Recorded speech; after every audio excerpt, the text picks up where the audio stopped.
সামান্য বৃষ্টিতেই জলে থই থই অবস্থা স্থলবন্দর সংলগ্ন সাপ্রুম নগর আনন্দপাড়ায়।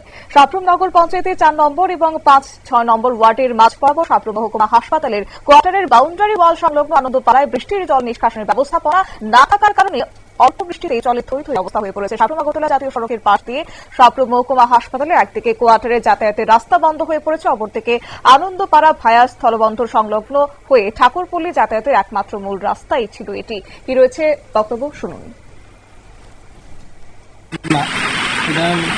আগে আমার সম্ভবত যতটুকু ধারণা, আগে জল নিষ্কাশনের ড্রেনটা ছিল আইসিপির উপর দিয়ে।